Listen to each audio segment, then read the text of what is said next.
Halo, selamat pagi teman-teman. Di video kali ini saya akan memberikan tutorial cara membuat pemain atau player dari media kertas, teman-teman.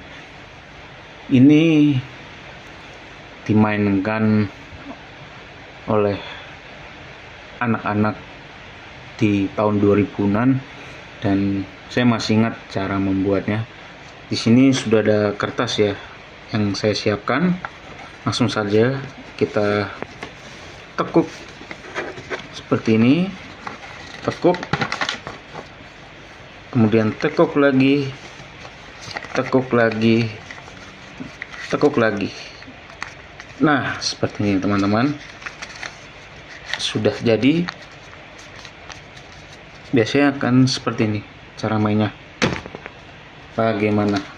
Mudah bukan? Selamat mencoba. Terima kasih.